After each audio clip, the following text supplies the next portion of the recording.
I'm Jessica Berry, and this podcast is for anyone seeking to heal trauma through the body, strengthen their mindset, and build a grounded, empowered relationship with themselves. Today's guest is Daniel Jurkowitcsch, a police officer with over 10 years of experience who also has a deep passion for business and jiu-jitsu. After his first successful business failed, he went through a dark period of alcoholism and unhealthy habits. And instead of letting that chapter define him, he's used it as a turning point, coming out stronger, more disciplined, and more focused as he builds his next business, Flow Space Mats.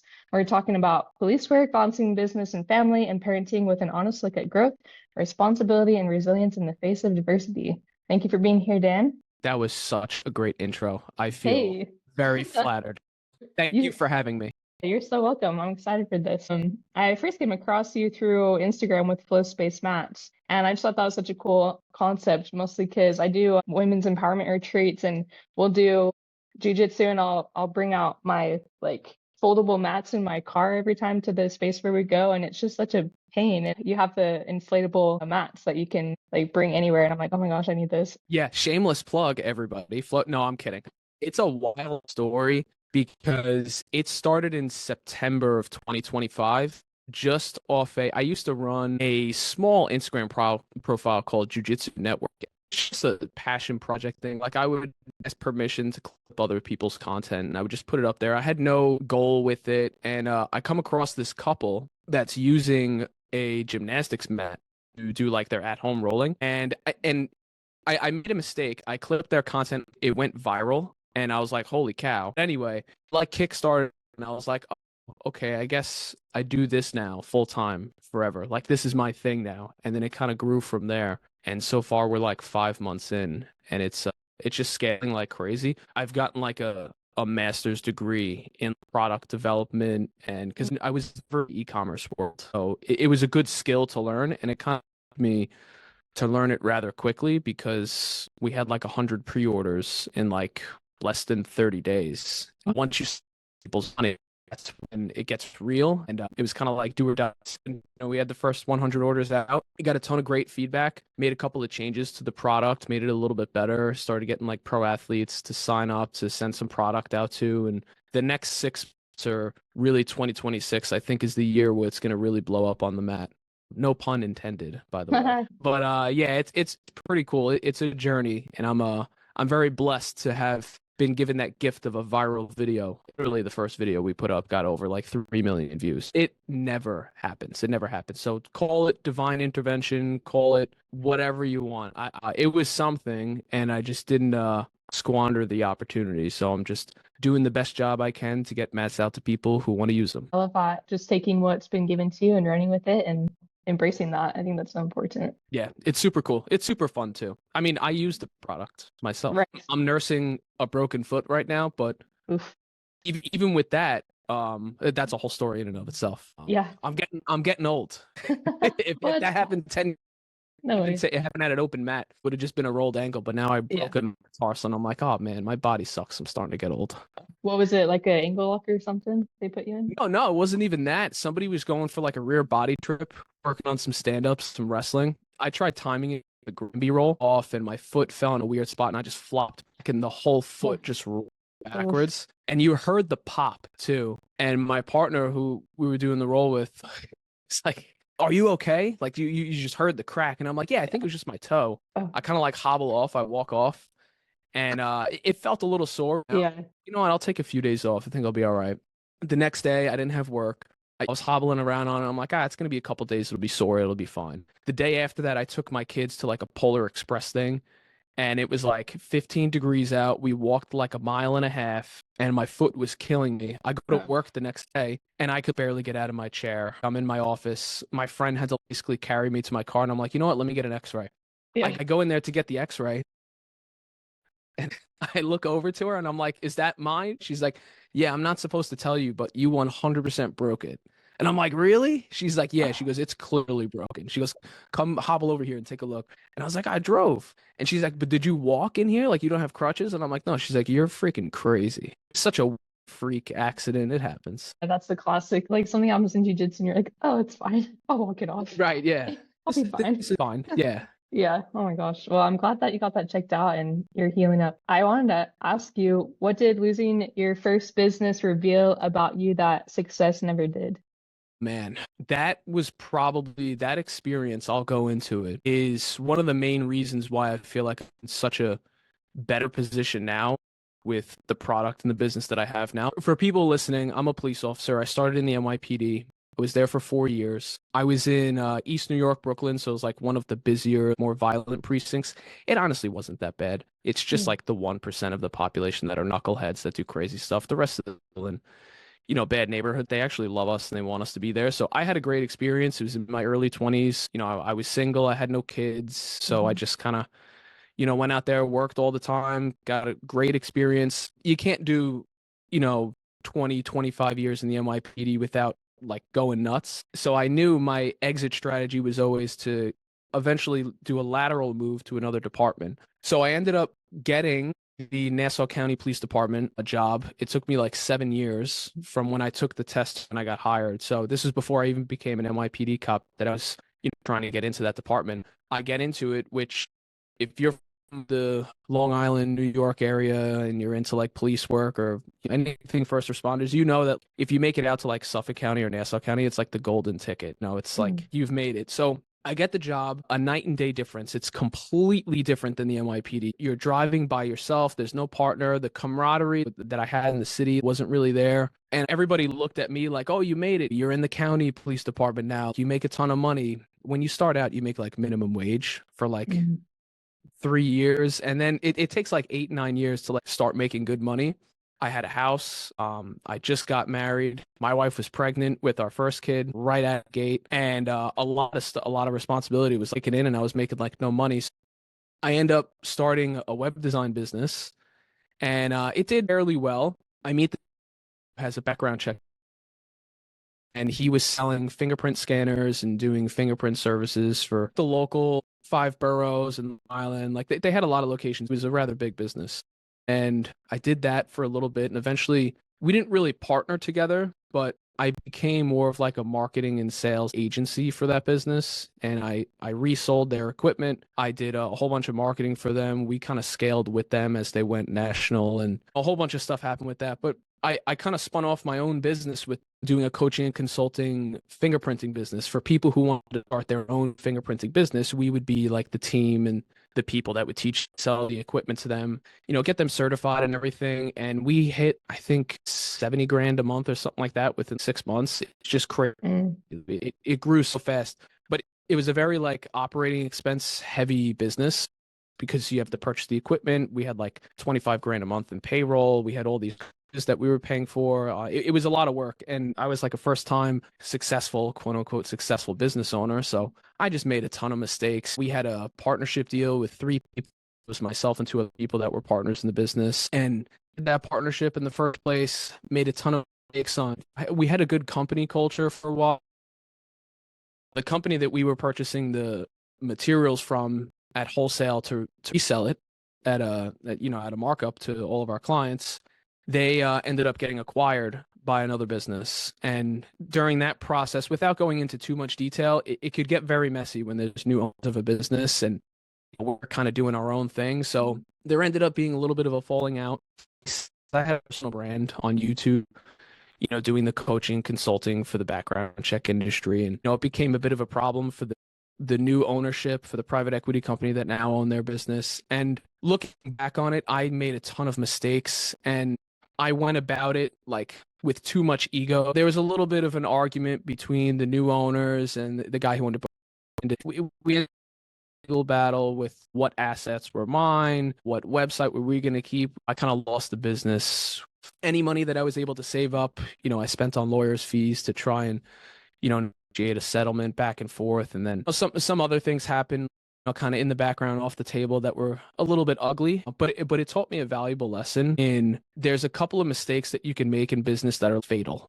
And that you cannot recover from. Signing legal documents without having a proper attorney read them is one of them. So Mhm. definitely learn that. But also just looking at it from a point of like, why are you doing this? What's the goal in mind? Like the goal for myself was just to pay the mortgage. And then it turned into to make as much money as possible. And when you put money as your idol and you stop focusing on the product and the customers, it's bound to fail. It's a huge problem. So during that time, I got into drinking quite a bit. Being a detective didn't help either, by the way. Like most of the drinking was really because of business stress when I look back on it. But there were a bunch of unresolved traumas that I had just from the job and stuff. Because, on like a Tuesday, I would be handling the scene of a suicide hanging. And then on a Wednesday, I would be off and I'd be doing a Zoom call with 6 of our employees.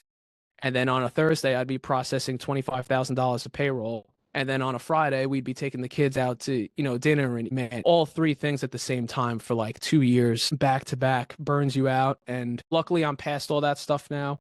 I was able to kind of get through it, but it was a rough time. It taught me failing in that business, to get back to the original question, taught me more about how to go about it in business the correct way. If you're doing a product or a service or whatever, like if you're going to grow a business, it's so much better for it to be product led and service based. Let your work speak for itself.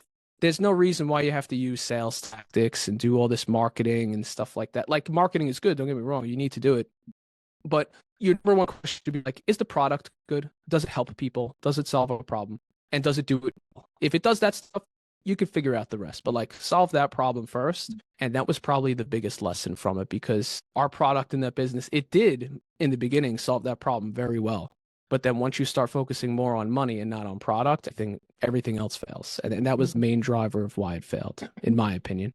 And then it contributed to the like unhealthy habits. So how did you recognize that alcohol and those unhealthy habits were no longer helping you? Oh man, in the middle of the night in my bed during a panic attack where I was going to die, just had to realize and come to it to say like, listen, I wasn't like probably like 2 or 3 like quote unquote drinks a day, but to a point where stress, I have to, it didn't matter if it was 2 p.m., 8 p.m., 1 a.m., it doesn't matter. Like that was the default of, what I had to do in order to deal with the stress. I wasn't training at all. I went through like I think maybe a 4-year hiatus of like no jujitsu. I gained like 30 pounds, and just the stress of all the 3 things of like family life, cop work life, all those lives kind of battling with each other for my attention. And I had a panic attack at 2 o'clock in the morning in my bed. I thought I was going to die. And then I was just sitting there and I was like, if I don't die, because I don't know, for anybody listening who hasn't experienced a panic attack, that was my first time ever experiencing one. It feels like you're going to die. It feels like impending doom. And I basically told myself, I was like, all right, if I die, I guess I die. If I don't die, then I'm going to make some changes. And I didn't. It still took me a couple months after that. To bring it kind of full circle, I ended up signing up for a super fight tournament. It was called Heroes on the Mat. It was for like cops and first responders only that would come and battle it out. It was in a cage. It was crazy. It was so cool. But I signed up for it and I was like, all right, well, I have 8 weeks to stop drinking, get healthy, lose, 17 pounds to make weight, start training again, because that's important if you're going to take a super fight. I was training for like 3 years and it was cool. I went in there, I lost. The guy was better. I got armbarred in like a minute.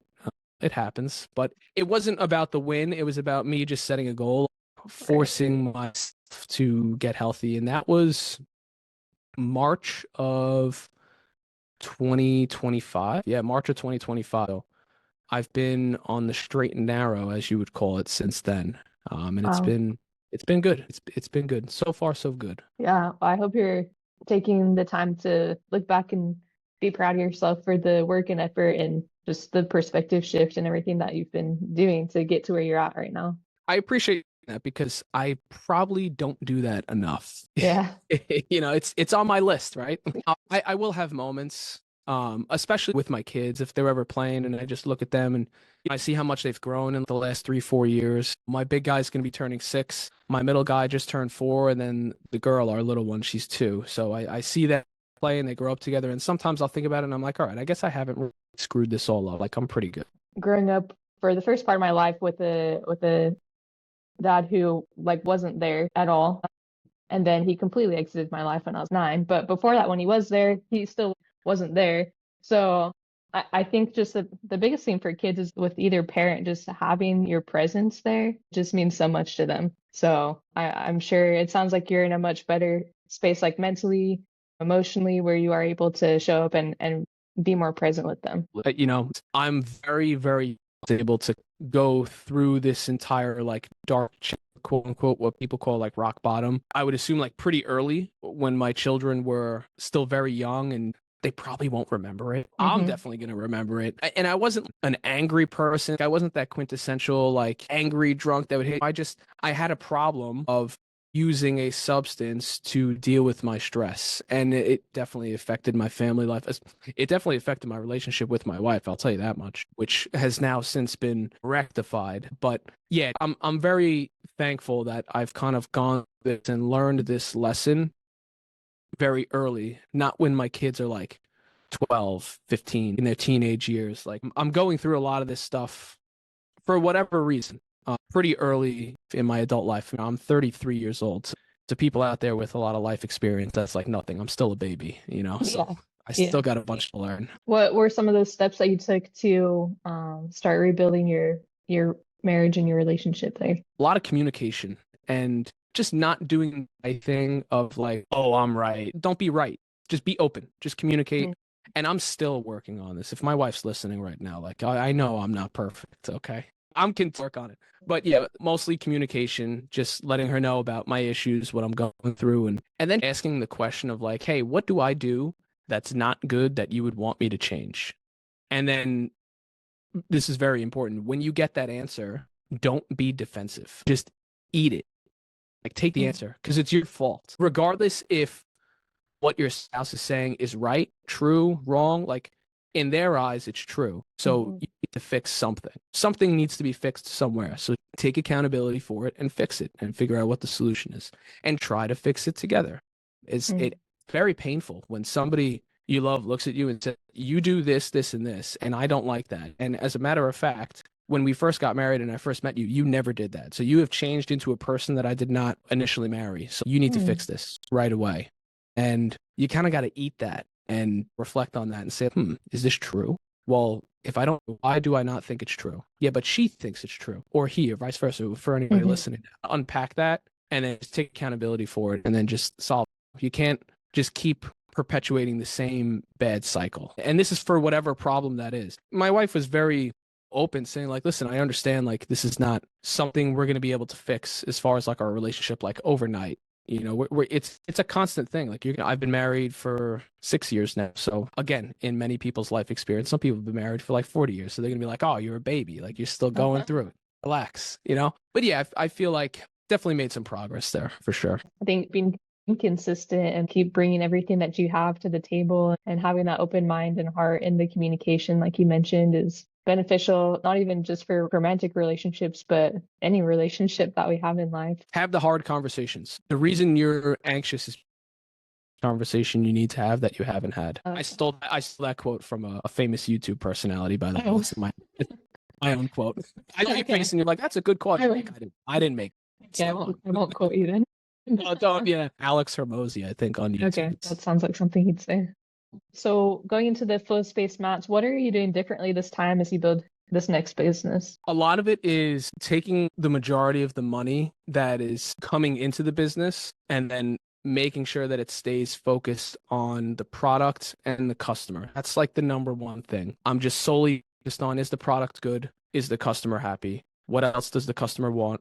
Can we make that as a product? Can we incorporate that into the product? And more importantly than that, the brand is so important. I didn't focus too much on brand with the first business. I mean, it was really my personal brand on, YouTube that I did. I had no brand guidelines, and not every video was different, but I didn't have any guidelines. There was no like overarching common enemy in the brand. There was nothing like that. It was kind of all over the place. For Flow Space, I was and still am and continue to be very, very key on maintaining brand guidelines, what the brand stands for, what the mission is, what the common enemy among everybody that uses a flow space mat. So like to kind of summarize it, like the mission of flow space mats is to make jitsu and combat sports more accessible to everybody, period.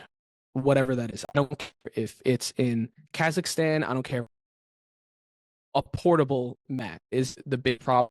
These huge mats that weigh like 100 pounds, they're going to be in your garage, or you have to go to a gym and jujitsu with your brother or your friend.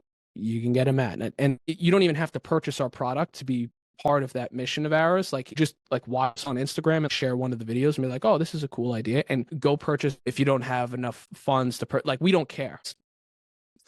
So that's the main mission of the brand. And then guidelines is just kind of on my personal journey of going through that dark, using these character traits that I'm about to list out in order to kind of fix that problem, which was personal excellence, faith, which, whether it's spiritual faith or any other type of faith for people that are listening. It doesn't have to be religion-based faith. Personal excellence, faith, confidence, and positivity.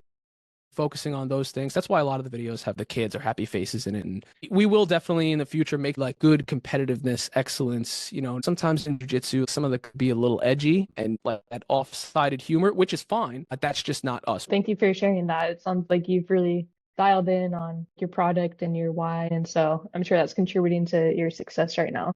What's the biggest way that your faith has influenced your current success? You know, funny enough, and there's a whole backstory to this, but I read the Bible daily and I just take what it says and I listen to it. And this might sound crazy to some people, but I was not anti-religion, but I was kind of like agnostic. I was like, whatever. Yeah. And about a year ago, I went through a whole transformation and I had a friend who kind of helped me through it. I'm still definitely learning it, but it works so far for me. I mean, I was kind of blessed with a video that went viral for no apparent reason. Like, I cannot find a reason why it went viral. It just did. And call it what you want. That's what I believe. I have faith that I've been given this gift of an opportunity and the product actually helps people. And I have this whole experience of the last business where I messed everything up and made all the mistakes. So I know a lot of things on what not to do. So I just need to not do those things and continue doing what I'm doing. And hopefully we're on the right track. We stay on the right track and it ends up being a product that everybody can get a lot of use out of. I'm very careful to say that this is not a product that's going to make millions of dollars, although it probably will. That's not the reason. That's not the goal. That I'm not making money, which I have been making my whole life. I'm just having faith that it's a good product, that the product solves a very good problem, and everything else will take care of itself after that. What would your 10-year-old self say to you? And what would you say to him? Such a good question. He'd probably say, is it all better now? Like, has it passed? Are we past that yet? Yeah. When I was 10, I went through a lot. There's a whole backstory. I've never really kind of gone off on the internet, which I'm not opposed to. He would say, you know, is it over yet? That's kind of like a deep thing to say. I resonate with that. There's a lot in that one sentence that, yeah. What a great question. What do you think you would say to him? It's over. Oh man, I'm gonna start tearing up. That's a great question. Like 6, 7. My mom had a postpartum psychosis, or for people who don't know, like crazy people, it basically just means she went crazy. Wow. And she probably always had a little bit of an issue. It's so hard looking back on it now because your mind blanks a lot of that stuff out. But once I was like 10, 11, 12, 13, my sister was 5. So she probably didn't understand. But once I got to that age, I realized like, oh, my mother is fully crazy. My dad's always at work. He's trying to deal with this. This is not going to end up well. And she was a born again Christian and a religious fanatic. So that's kind of why I was like pushed off to religion for a long time. But yeah, a lot of times she would back to school, and then my dad kind of like raised us from there. She kind of like went off and she got better. She still goes up and down though, ebbs and flows. So it's still a journey on her end. For me, I'm definitely still working on some stuff. There was a time 2 years ago where she attempted to commit suicide, and I had to like go there and clean it up and do all this crazy stuff. And I didn't have to do that. I forced myself to do it because I was like, well, you know, I put on the bravado of like, well, nobody else is going to do it. And I deal with this at work all the time. So I was almost punishing myself. Like, I have to go do this. It just needs to be. I didn't have to. I think a lot of it attributes to why I'm so kind of ADHD about being successful and trying to make sure that I, you know, have a positive outlook on other people's lives, because I had a quote crappy life, which I don't really think I did. I think I had a great childhood. My dad did very well. But some reason for me, I still have more. Like, there's more there. And I don't know what pushes to do that, probably that whole experience. But that 10-year-old would ask, is it over? And I'd be like, yeah, the worst of it's over, buddy.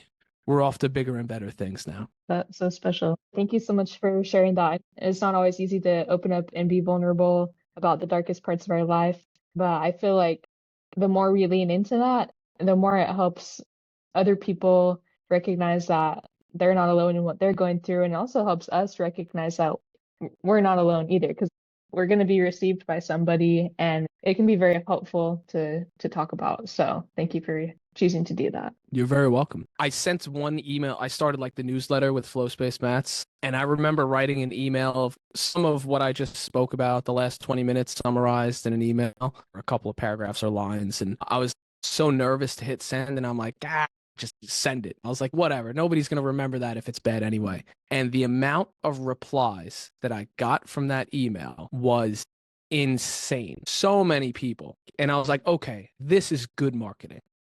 First thought, which it shouldn't have been. It should have been like, oh my God, this resonates with people. At first, I was like, oh my God, great marketing. And then I started sitting down and thinking, I was like, wait a second, there is a whole thing here of sharing experiences and just being vulnerable. And then people started sharing their experiences with me. And I was like, holy cow. I read a lot of those emails and wanted to cry. These are like strangers on the internet. And I was like, all right, I'm in the right direction here. Something's happening. I don't know what it is, but I just need to keep doing that, whatever that was. Yeah, most of the time when I've signed up for things, like I just like delete. You always have really good good messages and good stories. That's definitely how we are on this podcast, because I wouldn't have talked to you if your messaging hadn't resonated with me. I think it might have been that email you're talking about, but I responded by saying, thank you for sharing that. Here's a little bit about what I've been through and how jiu-jitsu has helped me overcome all the sexual trauma that happened when I was younger. And I remember. No, yeah, I remember the email. Yeah, so it's just a testimony of how being vulnerable can lead to connection, which I think when we're disconnect, we just want to like shut down and close off and not be vulnerable, but it's like paradoxically exactly what you need is to open up so you can reconnect with yourself and other people. Thank you for reading and opening the emails. Yes, you're welcome. No, I think you do a great job. Thank you.